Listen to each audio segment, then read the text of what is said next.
Unang kabanata, Mata ng Lagim.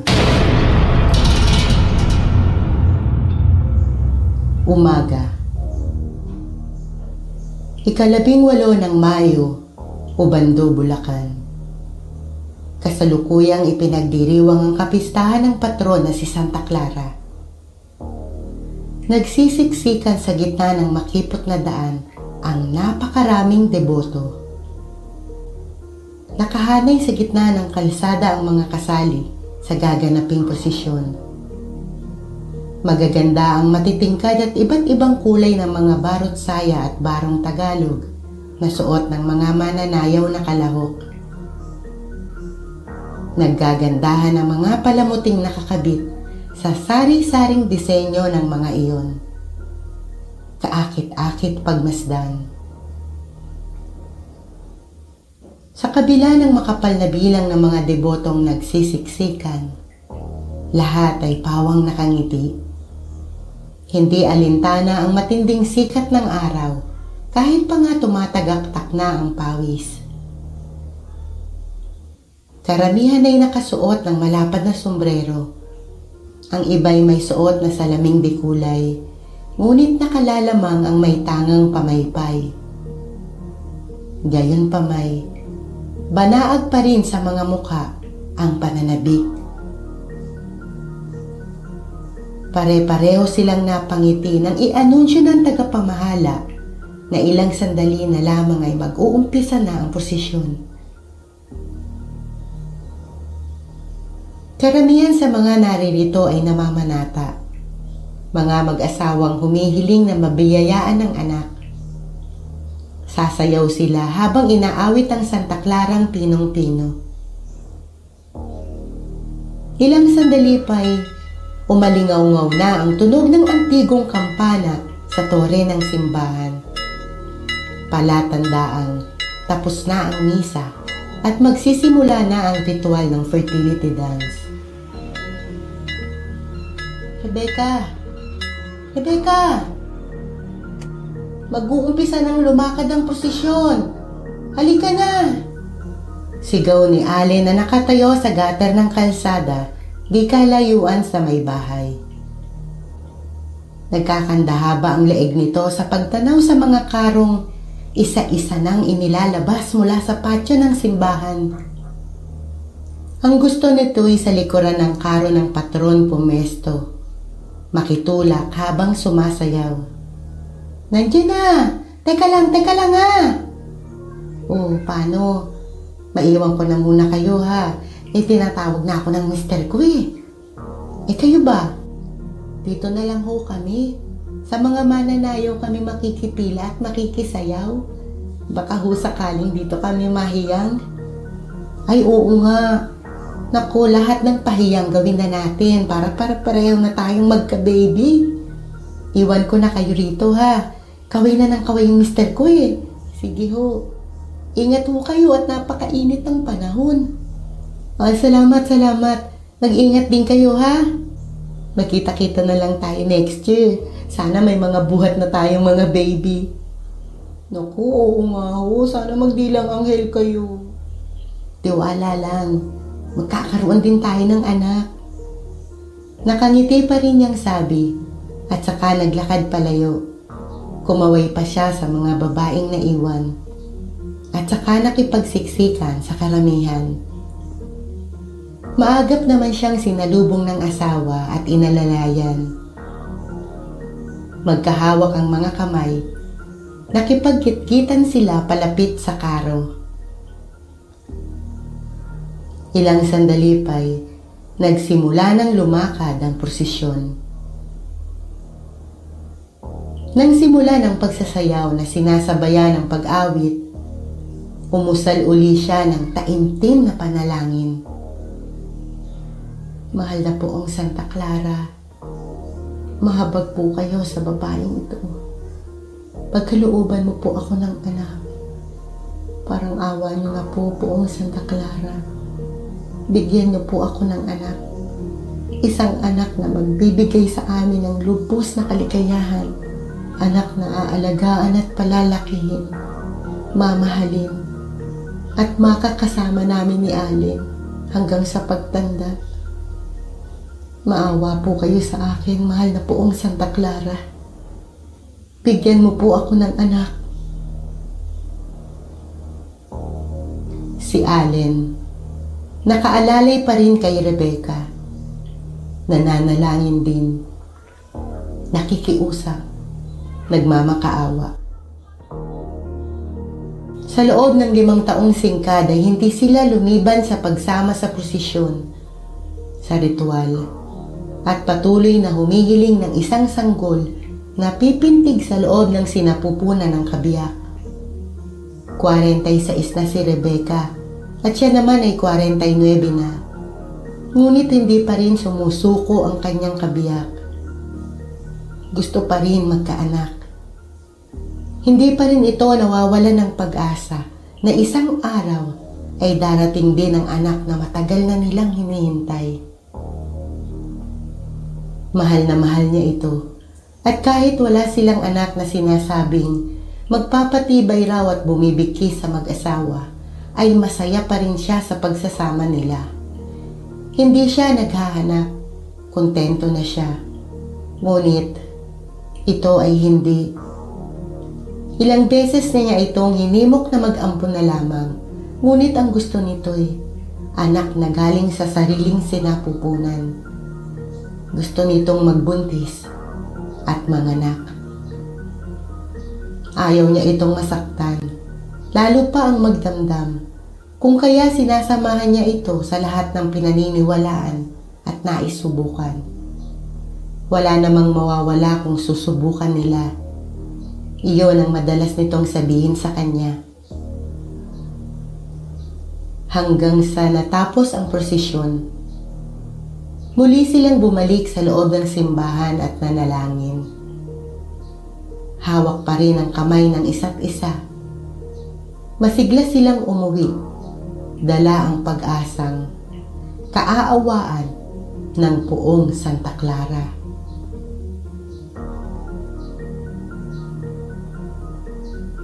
Ilang araw pa ang lumipas. Naisipan ni Rebecca ang magluto ng kare-kare para sa hapunan. Hindi kasi nagustuhan ng asawa ang lasa ng kare-kare sa restaurant na kinainan nila. Mas masarap pa raw ang timpla niya. Hinayaan niya muna itong makaalis papasok sa opisina at saka nagpunta sa pamilihang bayan. Ayaw kasi nitong namimili siyang mag-isa. Kung malalaman nito'y tiyak na sasamahan siya. Magagahol lang sila sa oras.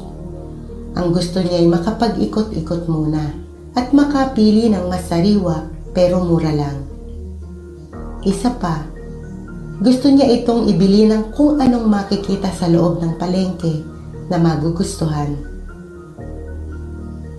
Tumuloy muna siya sa meat section. Kasalukuyan siyang naghahanap ng buntot ng baboy. Nang maagaw ng isang batang babae ang pansin niya. Nakasuot ito ng lumang bestidang nahihinuha niyang kulay puti dati. Nakatayo ito sa gitna ng nilalakaran niya at nakatitig sa kanya. Bitbit ng isa nitong kamay ang nakatuhog na bulaklak ng sampagita. Nginitian niya ito. Napanganga siya nang hindi nito pansinin at bigla na lang siyang tinalikuran. Sa isang iglap ay nawala na sa kanyang paningin.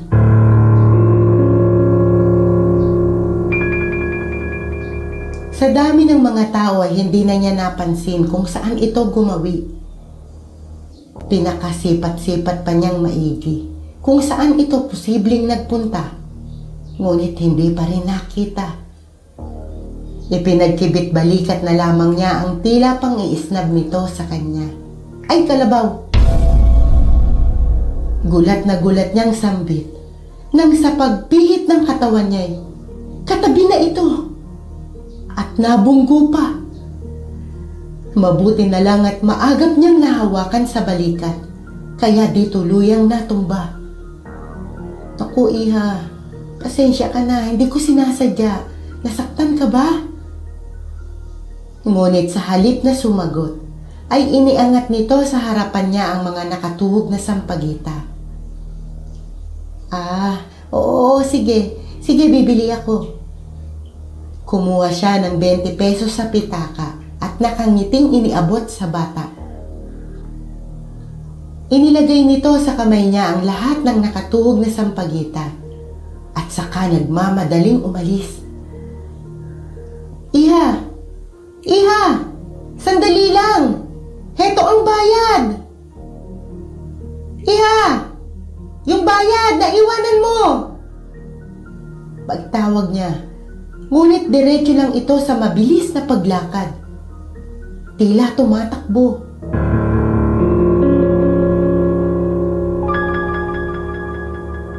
Sinundan niya ito.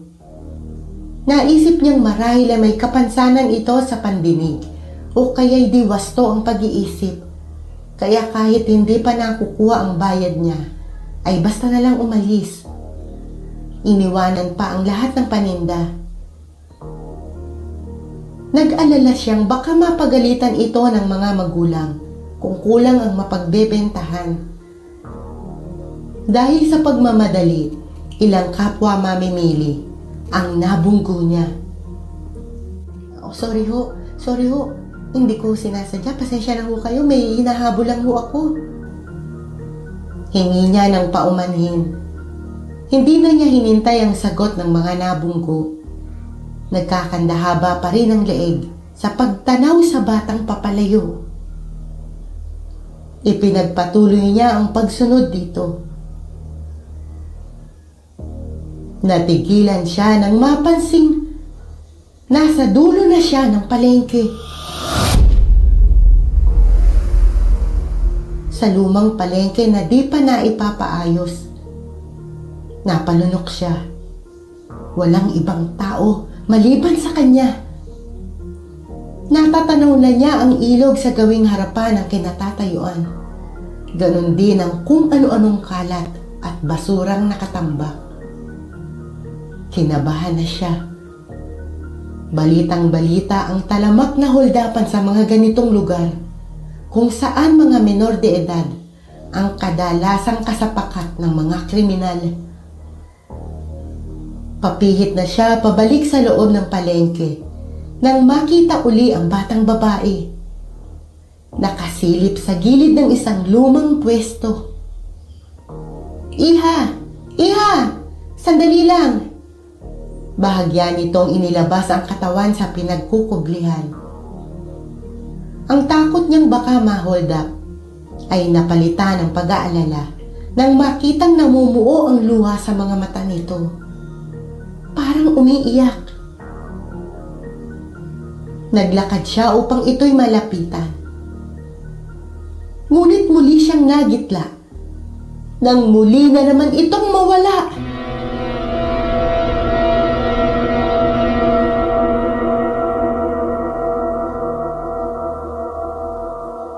Sandali lang siyang yumuko nang tignan ang hahakbangan at sa pag-angat ng mukha. Wala na naman. Naramdaman niya ang paggapang ng lamig sa buo niyang katawan. Pakiramdam niya'y nanlalaki ang kanyang ulo. Gumagalaw ang kanyang tinutuntungan. Bahagya siyang tumingala. Kumapit sa nakausling kahoy na malapit sa kanya. Sumasagap siya ng hangin habang pinakikiramdaman ang sarili. Napapitlag siya nang may humawak sa kanyang braso. Ngunit nang tignan niya ay wala naman. Diyos ko, ano ba naman itong nangyayari sa akin? Tinatakot ko na lang yata ang sarili ko. Kahit nangangalay ay humakbang siya. Kailangan na niyang makabalik sa loob ng bagong gawang palengke. Hindi maganda ang naaamoy niya. Pakiramdam niya'y babaligtad na ang kanyang sikmura. Naisip niyang kaya siguro kung ano-ano ang nararamdaman ay sa dahilang sinasamaan siya ng katawan. Naalala niya ang hawak na bulaklak. Itinapat iyon sa ilong at paulit-ulit na inamoy. Huminto siya sa paghakbang nang makaisip ng paraan para umigi ang pakiramdam. Dinukot niya ang lalamunan para makasuka. Nagawa naman niya. Nawala ang bara sa kanyang lalamunan at nakadama ng ginhawa. Palakad na siya pabalik sa loob ng palengke nang may magsalita. Totoo ang sinasabi ko. Ilang doktor na ang hiningan nila ng second opinion at iisa lang ang naging resulta. Baog ang kuya ko. Oo, baog. Pero nang magpagamot kay maestro, gumaling siya. Nabuntis ang hipag ko na isang lumpo. At sa totoo lang, malapit na ngayong manganak. Oo, totoo ang sinasabi ko. Ano ka ba? Hindi ako nagbibiro. Sa narinig ay tila natipong muli ang kanyang lakas. Hinanap niya ang nagsasalita. Bumilis ang tibok ng kanyang puso. Nabuhay ang pag-asa at nasabik malaman ang iba pang detalye mula sa babaeng naririnig niyang nagsasalita. Agad niyang natagpuan ang hanap sa gawing sulok ng mga tinibag na pwesto ng mga nagtitinda. Nakatagilid ito sa kanya habang ang kausap naman nito ay hindi niya natatanaw. Nakaharang ang malaking poste at ilang mga kahoy sa gawing iyon. Alam niyang hindi magandang asal ang makinig sa usapan ng ibang tao, ngunit hindi niya napigilan ang sarili. Bahagya na lamang siyang tumalikod, ngunit sinigurong nakikita pa rin ito sa sulok ng mga mata. Hihintayin niyang matapos ang usapan ng mga ito. Mag-aabang siya. Kailangan niyang makausap ang babaeng nagsasalita. Gusto niyang malaman kung ano ang ginawa o ininom ng kapatid nito na kahit daw baog ay nagkaanak pa rin sa asawang isa namang paralitiko. Naigtad siya nang marinig itong nagpaalam sa kausap. Mabilis niya itong nilingon. Napapiksi siya nang makitang naglakad ito sa kabilang panig ng lumang palengke. Nagmamadali siyang sumunod. Papalayo na ito, kaya tinawag na niya. Miss! Miss! Huminto ito at lumingon. Ako ho? Ako ho ba ang tinatawag niyo? Ngumiti siya kasunod ng pagtango. Oo. Ho? Bakit ho? May kailangan ho ba kayo? Nahihiya siyang ngumiti at saka nagpaliwanag. Narinig ko kasi ang pinag-uusapan niyo ng kasama mo kanina. Pasensya ka na sa naging asal ko ha. Hindi ko naman sinasadya kaya lang naging interesado ako sa pinag-uusapan niyo kaya nakinig ako. Sorry talaga. Kumulot ang noo ng babae na waring nag-iisip. Yung tungkol sa kuya mo, ang sabi mo kasi nagkaanak pa rin siya kahit ang sabi ng mga doktor wala siyang kakayanang magkaanak. Ang sabi mo baog siya, di ba? Iyon ho ba? Oo, yun nga. Kung hindi makakaabala sa'yo, iimbitahan sana kitang magpalamig muna dyan sa Donut House. Alam mo kasi, gusto ko rin sanang magkaanak. Pareho kami ng sitwasyon ng kuya mo. Baka matulungan mo ko. Ganun ho ba? Sige ho. Maaga pa naman. Kung hindi naman matagal, hindi naman siguro masisira itong isdang binili ko. Oo, sandali lang tayo. Gusto ko lang malaman kung paano ang ginawa niya. Gusto ko rin sanang malaman kung ano ang ginawa nilang mag-asawa. Yung ipag mo, para magkaanak sila. Nasasabik niya pa rin sabi. Hinawakan niya ito sa braso at sinabayan sa paglalakad at pagtawid sa kalsada.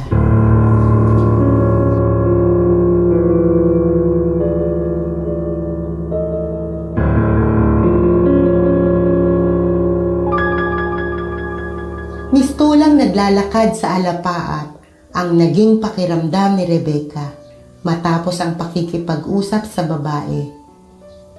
Hindi nabubura ang matamis na ngiti sa kanyang mga labi habang sinasariwa sa isip ang mga sinabi nito. Magpunta ho kayo sa Bicol at hanapin ang San Martin. Dalawa ho ang San Martin doon. Pero ang hahanapin nyo ay yung lumang San Martin. Ipagtanong nyo na lang ho sa mga naninirahan doon ng daan. Ang hahanapin nyo ho ay si Maestro. Yun ho ang pangalan ng faith healer na makakatulong sa inyo para magkaanak. Magaling talaga siya.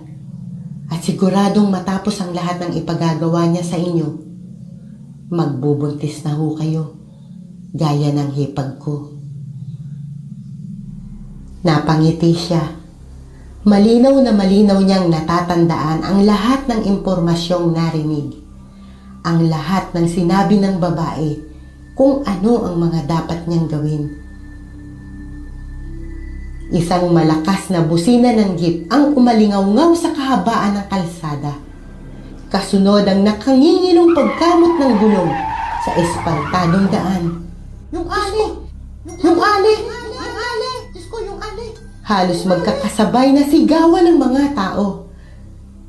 Hindi siya nakakilos sa kinatatayuan. Kinupasan ng kulay ang mukha sa kamatayang muntik nang dumating sa kanya. Dahil sa gahiblang pagitan ng sasakyan sa kanyang katawan, tuluyan na siyang nawala ng malay.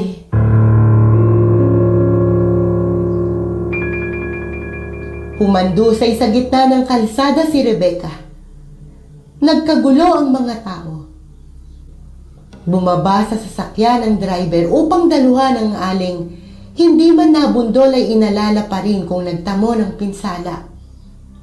Lumikha ng traffic ang pangyayari.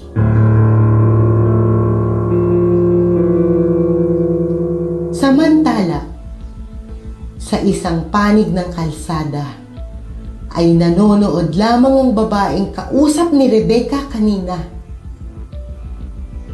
Ilang sandali pa, ay lumapit na rito ang batang babaeng may hawak na tinuhog na sampagita. Magkasama ang mga itong naglakad palayo. Nagawa na ng mga ito ang misyon. Parehong nakangisi at nagliliwanag ang mga mata. Mga matang kung tinignan sanang mabuti ng ginang, nalaman sana niyang baligtad ang refleksyon niya sa mata ng mga ito.